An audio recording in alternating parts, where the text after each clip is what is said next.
বন্ধুরা, আজকে আমার রেসিপি নিরামিষ পালং পনির। এই নিরামিষ পালং পনির আমি কিরকম করে বানাই তোমরা দেখে নাও। এটা খেতে খুব সুস্বাদু হয়। সেই জন্য প্রথমে পালং শাকটাকে ভালো করে ধুয়ে পরিষ্কার করে নিয়েছি। এবার এটাকে কুচিয়ে নেব। এইদিকে গ্যাসে কড়া বসিয়ে দিয়েছি, তাতে সাদা তেল দিয়ে দিলাম। তেলটা গরম হয়ে এসছে, এতে গোটা গরম মশলা দিলাম, তাতে এলাচ, দারচিনি, লবঙ্গ আর স্টারানি, 1 চামচ জিরে, কাঁচা লঙ্কা, কেটে রাখা টমেটো আর কুচিয়ে রাখা পালং শাকটা দিয়ে দিলাম। দিয়ে একটু নেড়ে চেড়ে নিয়ে ঢাকনা চাপা দিয়ে দেবো। দেখো পালং শাকটা নরম হয়ে গেছে। এবার একটু নেড়ে চেড়ে নিয়ে গ্যাসের আঁচটা বন্ধ করে দিলাম। দিয়ে এটাকে ঠান্ডা হতে দেবো। দেখো ঠান্ডা হয়ে গেছে। এবার একটা পেস্ট তৈরি করবো, তাই জন্য একটা মিক্সার জারের মধ্যে এটা ঢেলে নিলাম। এতে কটা কাজু বাদাম দিয়ে এবার পেস্টটা তৈরি করে নেব। দেখো পেস্ট তৈরি হয়ে গেছে। এদিকে পনিরগুলোকে কুচিয়ে নিয়েছি, তাতে নুন ছড়িয়ে দিলাম। আবারও কড়াতে তেল দিলাম।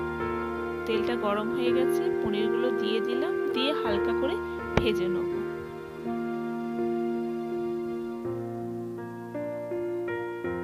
দেখো পনিরগুলো হালকা করে ভাজা হয়ে গেছে। এবার পনিরগুলো তুলে নেব। সেই তেলের মধ্যেই আমি একটা শুকনো লঙ্কা দিলাম আর 1 চামচ আদা বাটা দিলাম। দিয়ে তেলের সাথে এটা ভালো করে মিশিয়ে নেব। এবার আমি পালং শাক বাটাটা ঢেলে দেবো।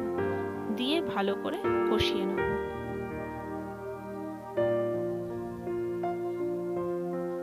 এবার এতে 1 চামচ হলুদ, স্বাদ মতো নুন, ধনে গুঁড়ো, জিরে গুঁড়ো দিয়ে আবারও ভালো করে নেড়ে নেব।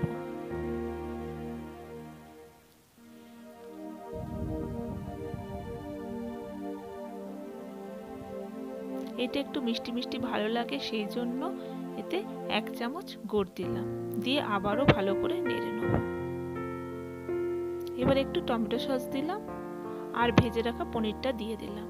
দিয়ে আবারও ভালো করে নেড়ে নেব। এবার এতে 1 চামচ গরম মশলা দিলাম। দিয়ে আবারও ভালো করে নেড়ে নেব।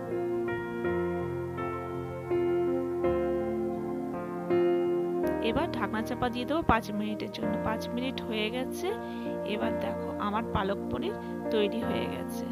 আমার চ্যানেলটা যদি ভালো লাগে তাহলে লাইক, শেয়ার এন্ড সাবস্ক্রাইব করে দেবে।